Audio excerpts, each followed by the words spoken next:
What is up? Your girl G here. Welcome back to my channel. Y'all, we're going to talk about Love and Hip Hop Atlanta really fast. I'm trying to catch up on Monday night reviews. So we got Love and Hip Hop Atlanta as well as Love and Hip Hop Miami. We are back in the 305, as you know, Trick and Trina like to call it. Love and Hip Hop Miami is showing a little bit of potential. They have brought on some characters, that, can bring, a little spice, a little extra something to the show. So we'll see how Love and Hip Hop Miami goes. But for right now, like I said, we're going to talk about Love and Hip Hop Atlanta. Y'all, I'm not going to lie, this season's kind of giving me like real dud.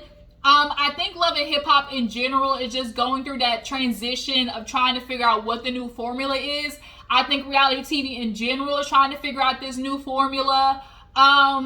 It's just kind of becoming repetitive. We know how it always goes, you want my man, you stole my man ain't shit, I'm trying to do this for my man. Or it's like, family drama, my mama ain't nothing, daddy ain't never been in my life, my mama's a crackhead. Like, we know all that stuff already. So I'm into shows like The Challenge because it gives you the best of both worlds. It gives you activity, it gives you competition, it also gives you drama as well from all these people living in the house.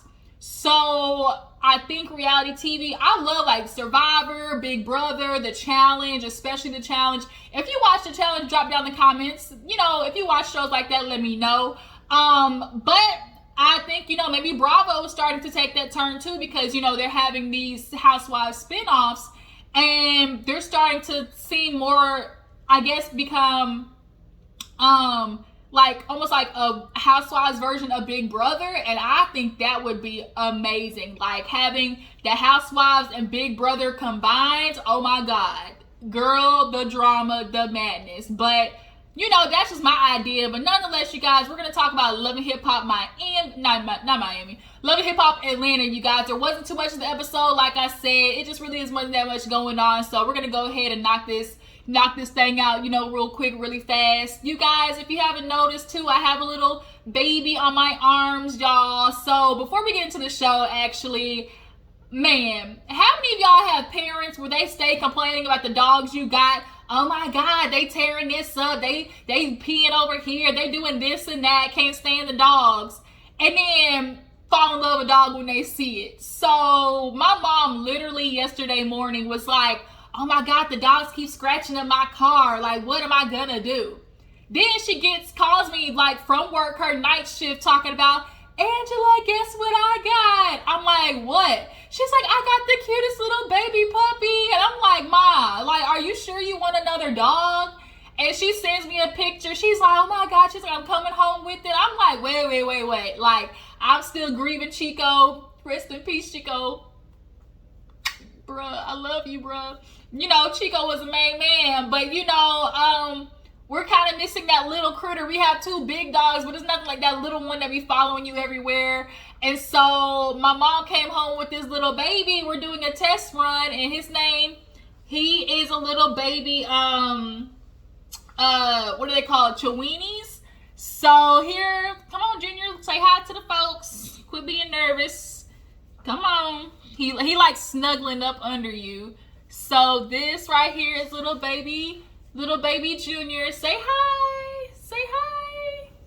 Say hi to the people. Look, see, ain't he so cute? Y'all, so this is little baby Junior, and we're doing a little test run with him. So he might become a part of the GG crew. He might become a member of the Juice Box crew, you guys. So let's go ahead and get into Love and Hip Hop, you guys. I just had to sidebar that really fast because you might see his head, poking up in the bottom of the video. But nonetheless, you guys, if you're new to my channel, go ahead and hit subscribe. Appreciate you for clicking on that video. So go ahead and take it a step further. Click on subscribe, all right? Everybody else, drop down in the comments. Tell me how you feel about Love and Hip Hop Atlanta so far. How you feel about Love and Hip Hop in general. What would you like to see them doing in the future? And let's go ahead and get this review going, you guys. So we actually opened up this episode with, of course, Erica Mena complaining about Safaree's ain't shit ass. Like, every time I see, like, it's more and more TV shows where the examples of men are bad. Like, we have no TV example. Like, you can't think of one where it's like, besides Papoose, I'm trying to think of another one. We got Papoose. I'm trying to think of other TV shows. I feel like it's like Mauricio. His fine ass, y'all. Mauricio is fine. Ooh, yes, Mauricio. So yeah, we got Mauricio. Papoose. I'm just thinking like reality TV shows in general, especially like black TV shows. Like we don't have any examples of men who are about themselves. So we see Erica Mena like saying that they've been robbed, and you know she's pregnant with a baby, and you know Safaree's out in Miami living his life with Trick Daddy, and always doing, I just gotta get away from the drama, I gotta clear my head, do what's best for me, you know, I don't want to be a part of the toxicity. And it's like, if you don't want the toxic shit to keep happening, do what your wife is saying. Man, like, your wife does not pop. A lot of women aren't just popping off for no reason. It's always looking at her reaction instead of what you did to get her there. And Safaree, you aren't supporting her by any means. You ain't helping cook, you ain't helping clean, you ain't help pick up the goddamn laundry. She gave birth, is on high alert. Like, you're not helping with the baby so she can at least have a day to herself. And it's like, man, your duty is not just to be financial providers. A lot of y'all got this shit twisted. You're not just supposed to work. That you are due to do more than that. I can't. And he's one of those niggas who feel like, you know, I move and shake, and as long as, you know, I do what I do and I come home and support you financially, then what the hell are you complaining for? So Erica Mena and Bambi, you know, are sitting down talking, and she's just like, I'm disappointed. I have a husband who isn't there for me. And, you know, I'm really considering divorce. And Bambi, like, she like, bitch, I get it. Literally, Erica and Bambi are in the same exact situation. So, you know, Erica, of course, is like, I'm not expecting this, you know, to be pregnant with a baby. Like, that's not what I want for my kids. And Bambi, if you ain't said nothing but a word, Bambi said, I'm not doing this shit where I'm staying for my kids. I'm leaving for my kids. And Bambi, when I tell you, a lot more women need to facilitate that idea of leaving for the kids. You're not helping your kids by allowing them to witness toxic, destructive, you know, just bad behavior, because now that's what they understand marriage to be. And the fact that they get the collateral damage of you two being selfish. I feel like parents or just like people in general who have kids in relationships, you're being selfish when all you can think about is the hurt that you're gonna feel leaving this person. I get it, it's going to be hard, but imagine the hurt put it this way, if you're miserable, how do you think your kids feel?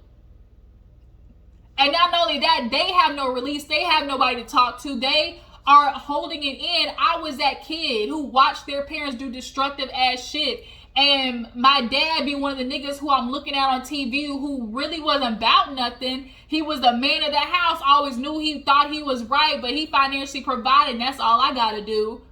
And it's like, when you watch that and you, as you get older, you start realizing like, damn, my parents' relationship was bad. So Bambi, bitch, I'm right there with you. Not just stay for your kids, leave. So we see Safaree out there in Miami, you know, with Trick Daddy, and Trick Daddy's man like, man, you know, I hold a woman, you know, men, you know, we are who we are, and I definitely just, you know, I hold women to a higher standard. Ain't that always the excuse? Women are more mature. You know, women, you know, we put y'all up on a pedestal, you know, y'all better than us. And so it's like, if we can be held to this standard and put on this pedestal, why, when we try to do the same thing for you, y'all get pissed off? Because holding us up on the pedestal means that we all are always getting checked for women as what we do, what we can improve on, all this type of stuff to satisfy a man at the end of the day. But anytime a woman is telling y'all, like, step your game up, like, you need to do this and this and this, it's like, oh, she bitter, she coming after me, she attacking me. Like, you guys do not know how to take accountability and handle constructive criticism. So then, therefore, the excuse is, I'm gonna blame it on her, or I'm just not, like, you know, it's just some bull. So yeah, Trick Daddy and Safaree, they're out in Miami, and girls walking by, obviously, and Trick's like, man, you see how easy it is, like, you gotta get it out your system. Nigga, he married. What the are you talking? Like, Safaree is garbage, trash. Throw him away, burn it, send it in the ocean, done, stick a fork in it. Safaree, F you and your long ass crooked dick. I hope the shit fall off. Like, I can't with him. So after that, I think was Mendices and Yandy, you guys. So, Mendices, I always tell Yandy I love her. She been there for me. And, everything that happened when I was in Arizona, I just really want to say sorry. So, so basically, he's apologizing for what happened in Arizona. Is it Arkansas? I think it was Arizona. The whole couples retreat, basically, it went viral about how he told her, she's like, with the roles reversed, like, would you hold me down? He said, I don't know what I would do. Nigga, that's not what you say to your wife who held you down for 5 years. You don't reply with, I don't know. So it's cute to set up or whatever. And, he's like, I just want to say sorry. Like, I should have thought better. I was just saying stuff because I was just thinking about myself. And, how you held it down, especially with the kids. Like, he was just, I know that's a bad man, but the nigga don't open his jaw. Like, you talk like 50 Cent. Like, Yandy, Yandy, you held me down for the kids, and you have everything in order, I just appreciate it. So she asked him again, so if roles were reversed, would you hold me down? And he, in a roundabout way, said yes. Whatever Mendices said the first time, that's what he meant. So they want to renew their vows. How you renewing your vows when you weren't married in the first place? Riddle me that. So, cause y'all remember Yandy that she didn't file the papers, y'all. Yandy, she was not trying to have any connection to what Mendices was going on in the court system. She did not send them papers on. They might have had a nice little ceremony and whatnot, but by law, okay, they are still two individuals. But they want to go to Dubai and they gonna bring everybody. But the question is, should we bring Miss Judy's old ungrateful, just disrespectful ass? She's one of those mothers who feels like I'm the mom, so because I'm your mother, bump all the feelings that you might have about me feeling like neglected. She's the mother who feels like I'm your mom, like you gotta forgive me, like but just let time pass. And I can't stand people like that. Mothers and fathers do it. It was such a long time ago. Like, I'm here now though, and you like basically you're negating your child's feelings. Your child's allowed to feel like, explain to you like, yo, what you did hurt me. Like, I still hold these feelings in because as a child, these things were not given to me, and parents don't want to hear that they miss something. Judy, on couples retreat, she went off and was mad at him.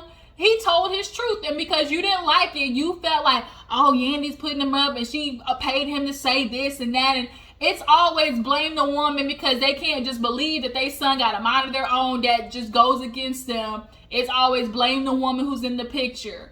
But nonetheless, they both are trying to contemplate it because it's like, we want this to be a good day.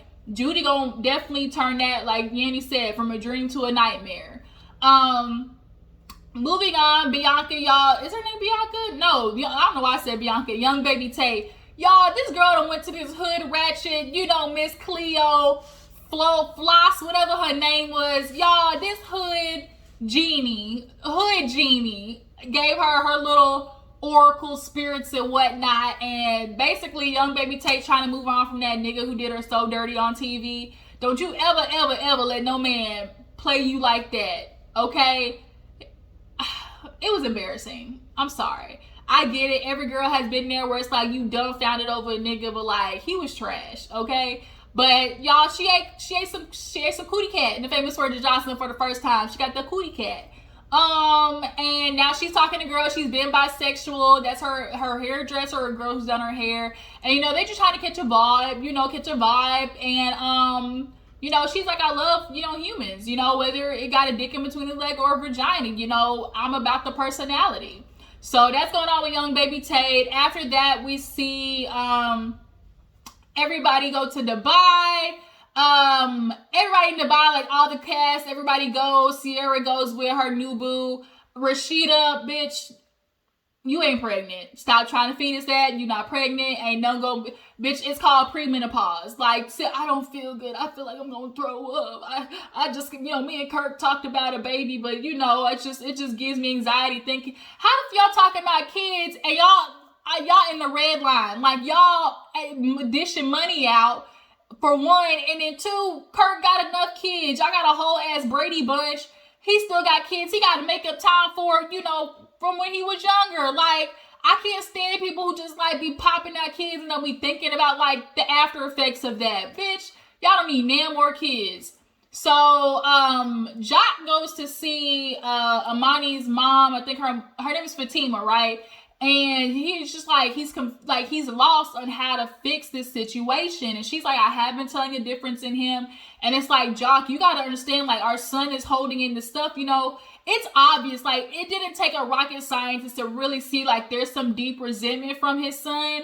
And the son, instead of voicing that, is, like, trying to, like, disobey him. And it's like, it's a scapegoat, basically. I'm mad at you for trying to portray me wrong, but really I'm mad at you because, like, nigga, you wasn't there when I needed you. And so Jock was like, I was getting out the mud. Like, all the son sees is, young Jock, right? But he wasn't seeing, like, the work behind the scenes. So when Jock finally started bubbling and popping, it's like, you gotta go if you want that success. And so he was on the road, wasn't seeing it. Like, it's a story of so many people, not in the picture, especially men in particular. And she was like, you weren't there. He's like, you trying to say I was never there for my kids. It's not that. And immediately men always get defensive. I was never there for my kids. It's like, no, you might not have never been there. It's not like that, but you weren't there for those special moments. You weren't there for a substantial amount of time that means something to a kid. And you have to acknowledge that. So he's like, how do we work this situation out? They're both panicking because it's like, we got a black son in America and he is going down the wrong road. So, yeah, everybody in Dubai, that mansion was, or hotel was fat, y'all. It was called something Versace. And so we end on, Jock going to see his son, Amani. And at this point, Jock has now, I guess, lost the club. And he's talking to his son like, bro, what is going on? Like, he's trying to handle it different because the last time they talked, it didn't go too well. So he's talking to his son like, you got to understand, like, you keep saying, I got it. You keep saying, I'm doing what I'm supposed to be doing, but really you not. Like, where are you working? What are you doing? Like, what are your plans for the future? And his son, if asked that, he honestly can't answer the question. He thinks because he's doing these little bitty, things that's somewhat in a better direction than what he was, then that's like enough. It's not good to just be do just enough because you are black in America. So then on top of that, Jock is feeling some type of way because it's like, you're still fucking with the dude who cost me something that takes care of my family, something I could pass on to you. He gives an example. If your mom was with a nigga who cost her house, would you be rolling with? Man, you know the answer to that. So it's like, why are you not thinking about me? And he can't think about you because he's blinded by the resentment. And so for him to still be friends with somebody who, first of all, was shooting up a club, almost cost somebody their life, you were in the crosshairs, it's like, you're not thinking straight. And so all Amani is hearing is, you're doing bad, like you're wrong. He keeps like feeling like, oh, you trying to paint this picture of me. And Amani has yet to learn he's suffering from what a lot of men do, which is somebody holding you accountable doesn't mean they're trying to like tear you down, right? And so he's feeling at the moment like his dad is trying to tear him down. And Jock, you can tell it's the anxiety of it all, it's the stress of it all, it's the worry of it all. It's the anger of it all. It's not getting through your thick ass skull, Amani. Like, you are on thin ice. And so he's explaining, like, you can't say you out here doing better and you're making decisions to smoke weed in the shop as I got detectives walking around this pool of blood. They're looking at the security camera and they're like, who is this on camera? And it's you smoking weed. Dodo bird. Come on, bruh. And so now Jock is just getting more and more worked up. And like watching that conversation was honestly really emotional because most kids and parents go through that growing pain of like a kid having something that they feel against their parent but not voicing it, and it coming out in other ways. And so for Imani, it's coming out in ways of just ignoring his dad because deep down he feels like, why are you trying to parent me now? You want to be my daddy now? You wasn't there like when I was growing up. You can definitely tell he kind of feels like it's too late to be trying to give me advice, Dad, because I'm already up and grown and at it. And so y'all need to take heed to this. Like, you can't sit there and wait till, they get to a certain age and then trying to like pop in. It doesn't work that way. Trust me, it does not. I get it, Amani. I understand, because once you lose respect, it's kind of like, damn, it's hard to get that shit back. And it's like, I understand what it's like to be like, dang, like for the most part, here's the difference, man. I need y'all to understand something. There's a difference between being an active father and a present father. Yeah, a lot of you niggas are active. You do the role of a dad. You do the role of the man of the house and whatnot. But actively going through the roles and being present in them, being present with your kids, two different things. Okay? Two different things. So, Jock, yes, were you an active father, but a present one? According to how your kid's acting, no. So Jock is getting heated. He damn throws the chair. He's like, you get mad at me because I'm trying to want you to do better. I'm wanting you to, see that you have the world in your hands. You saying I'm crazy? You saying I'm crazy for wanting that? And all of a sudden, he charged at his son. And, it's like kind of a brawl. And so now, Imani's walking out and Jock is feeling like, damn, like I want my son to get it. I'm not going to give up on him. Like, you can just tell like Jock is just really worried that, because Jock was like, by my age, I saw like, okay, this is the route. I ain't going that way. But his son is basically doing it to spite Jock. And that's sad because doing something to spite somebody else is hurting you in the process. But you can't see it because you feel like you're hurting them. But really you're hurting yourself too. So it's a lose-lose situation for Imani right now. Y'all might need to go to Iyanla. Iyanla definitely would help this one. But too bad Iyanla ain't on goddamn own no more, y'all. Iyanla say, y'all bitches done got my edges out. All right, I need Jesus myself. And she left the building, and so did Imani. So y'all, that was Love and Hip Hop Atlanta. Tell me how you feel about the episode. Tell me how you feel about Jock and his relationship with his son. What do you guys think it is that's keeping Imani from really like, trying to get what Jock is trying to say? Yeah, that's pretty much it, you guys. I'm going to be back for Love and Hip Hop Miami. Follow me on Twitter, Instagram. I'll catch you guys later. Deuces.